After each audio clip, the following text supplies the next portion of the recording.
नमस्कार साथियों, मैं पंडित भालचंद्र दादीच। हस्तरेखा देखना सीखने के क्रम में आज हम बात करेंगे अनामिका अंगुली के नीचे जो सूर्य पर्वत होता है, उस सूर्य पर्वत पर बनने वाली रेखाओं के बारे में और सूर्य पर्वत पर बनने वाले सभी चिन्हों के बारे में सरलतापूर्वक समझने का प्रयास करेंगे। मेरे पास एक कमेंट आया था एक दिन कि आप जो बताते हो उसका आधार क्या है। तो मैं आपको ये स्पष्ट करना चाहता हूँ कि मैं भी एक एस्ट्रोलॉजर हूँ और लगभग 30 साल से मैं एस्ट्रोलॉजी का काम करता हूँ। जो भी आपको बताया जा रहा है वो मेरे अनुभव के आधार पे है। अतः जो अनुभव के आधार पे बताया जाता है ज्ञान, वो प्रमाणिक ज्ञान होता है।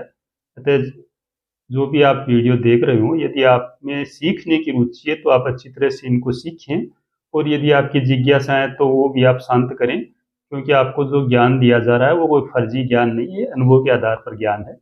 अतः आप इनको देखकर समझने का प्रयास करें और हस्तरेखा के बारे में सीखें ताकि आपके भविष्य में काम आए। साथियों, अब हम सूर्य पर्वत पर बनने वाले चिन्ह और रेखाओं के बारे में समझते हैं। हाथ में छोटी अंगुली के पास वाली जो अंगुली होती है, इसको अनामिका अंगुली बोलते हैं, और इसके नीचे का जो क्षेत्र होता है, इसी क्षेत्र को सूर्य पर्वत बोला जाता है।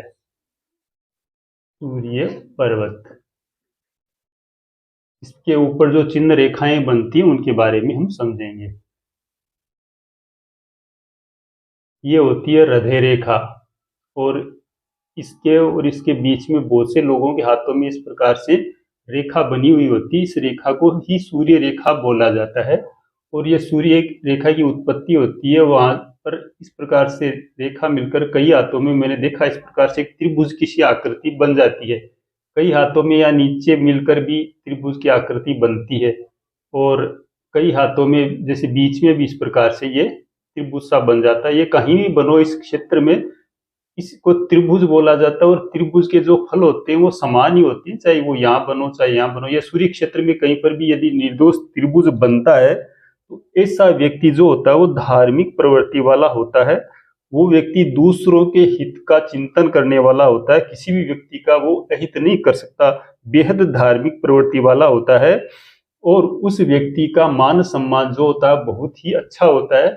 वो जहां भी जाता है वो अपनी वरीयता को साबित करता है, और हर क्षेत्र में उसको मान सम्मान की प्राप्ति होती है। जिसके हाथ में ये त्रिभुज सूर्य क्षेत्र में कहीं पर भी बना हुआ हो, ये अच्छी क्वालिटी में बना हुआ होता है तो उसका अच्छा फल मिलता है।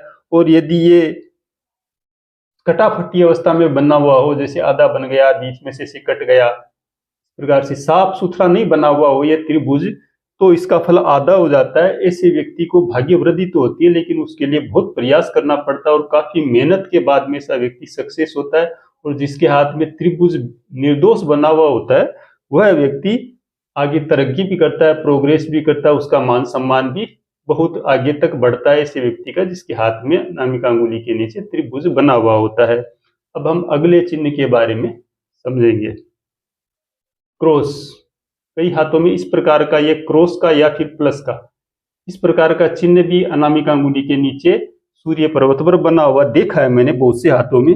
यदि किसी व्यक्ति के हाथ में ये क्रॉस का या प्लस का चिन्ह यहाँ पर बनता है तो इसको ठीक नहीं कहा गया है, क्योंकि जिस व्यक्ति के यहाँ पर क्रॉस या प्लस का चिन्ह बनता है उस व्यक्ति को जीवन में बदनामी का सामना करना पड़ता है। किसी भी कारण से उस व्यक्ति की बदनामी जरूर होती है।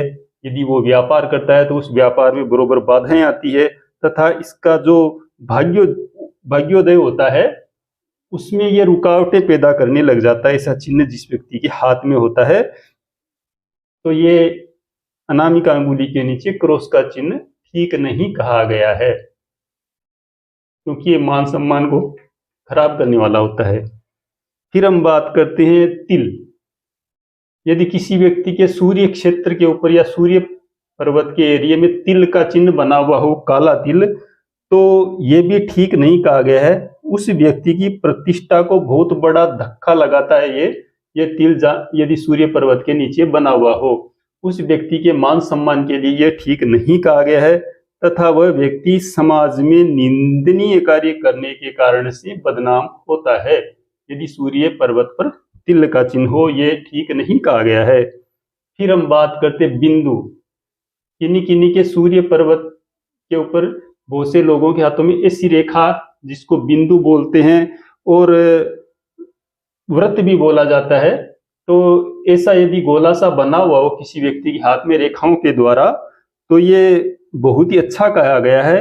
ऐसे व्यक्ति जो होते हैं असाधारण प्रतिभा से संपन्न होते हैं, इनको जीवन में बहुत सुख मिलता है, समृद्धि मिलती है और भूमि, भवन, वाहन आदि सभी सुखों को देने वाला होता है यदि ऐसा निशान सूर्य पर्वत के ऊपर निर्दोष रूप से बना हुआ हो। तो इसके प्रभाव को अच्छा कहा गया है हस्तरेखा में।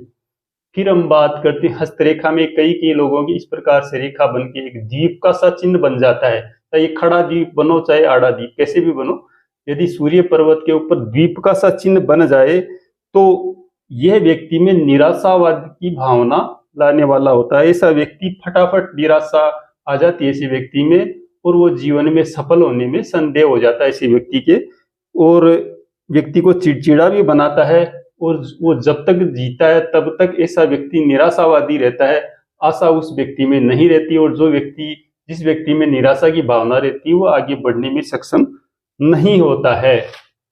अब हम बात करते हैं अगले चिन्ह के बारे में। यदि सूर्य पर्वत पर इस प्रकार से चौकोर चिन्ह, वर्ग का चिन्ह या चतुर्भुज का चिन्ह बना हुआ हो तो इसको बहुत ही अच्छा कहा गया है। यह जिस व्यक्ति के हाथ में बनता है वह व्यक्ति धन, मान, यश, प्रतिष्ठा की दृष्टि से बहुत ही अत्यंत उच्च क्वालिटी का होता है। ऐसा व्यक्ति, उसका जीवन होता है बहुत ही उच्च स्तरीय जीवन होता है और उस व्यक्ति की जो प्रसिद्धि होती है बहुत दूर दूर तक, देश में नहीं विदेशों तक ऐसे व्यक्ति की प्रसिद्धि फैलती है। ऐसा व्यक्ति बहुत ही सुखी होता है और सम्मान पूर्वक अपने जीवन को जीने वाला होता है। किन्हीं लोगों के हाथ में यहाँ पर ऐसे कई रेखाएं मिलकर जाल सा बना देती है, जाल की रचना सी कर देती है, ये ठीक नहीं कही गई है। यदि किसी व्यक्ति के हाथ में यहाँ जाल का निशान बनता है रेखाओं के द्वारा तो वह व्यक्ति समाज में बार बार निंदा का पात्र होता है, समाज में उस व्यक्ति की हंसाई होती है, काफी बुराइयां होती है। तो ये सूर्य क्षेत्र पे बना हुआ जाल का चिन्ह ठीक नहीं कहा गया है। किन्हीं व्यक्तियों के हाथ में यहाँ पर एक स्टार का सा चिन्ह बन जाता है, तारे का चिन्ह। इस चिन्ह को नक्षत्र चिन्ह भी बोला जाता है। जिस व्यक्ति के हाथ में ये नक्षत्र का चिन्ह बनता है उस व्यक्ति को ये धन का लाभ देने वाला होता है। उस व्यक्ति के जीवन में आर्थिक, भौतिक रूप से बहुत ही समृद्धि प्राप्त होती है और जीवन में किसी प्रकार की कमी नहीं रहती। उस व्यक्ति को ये मान सम्मान भी दिलाता है और आगे बढ़ने के कई अवसर भी प्रदान करता है और धन लाभ में इसको बहुत ही उत्तम कहा गया है, इस स्टार के चिन्ह को, नक्षत्र के चिन्ह को। अब कई व्यक्तियों के हाथ में एक रेखा यहाँ खड़ी छोटी सी रेखा भी बनी हुई होती है, इस रेखा को सूर्य रेखा ही बोलते हैं। ये भी जिस व्यक्ति के हाथ में होती है उस व्यक्ति को मान सम्मान देने वाली होती है। यदि भाग्य रेखा अच्छी हो, सूर्य रेखा बनी हुई हो तो उस व्यक्ति को आर्थिक और मानसिक, सामाजिक रूप से बहुत ही लाभ मिलता है। ऐसा व्यक्ति प्रतिष्ठा को प्राप्त करने वाला होता है। किन व्यक्तियों के हाथ में यहाँ 2-3 रेखाएं भी होती है तो ये सूर्य रेखा को सपोर्ट करने वाली रेखा है। इस रेखा के प्रभाव को ये रेखाएं बढ़ाने वाली होती है। यदि इन रेखाओं को ऐसे कोई क्षुद्र रेखा काटे वो शुभ नहीं कही गई है, ये जो मान सम्मान को धक्का देने वाली कही गई है। यदि यहाँ पर निर्दोष रेखा बनी हुई हो और चिन्ह भी बने हुए हो तो उसको बहुत ही उत्तम माना गया है। साथियों, ये मैंने सूर्य पर्वत पर बनने वाले चिन्हों के बारे में आपको समझाया है। अगले वीडियो में हम बुध पर्वत के बारे में बात करेंगे। आशा है आपको समझ में आया होगा। नमस्कार।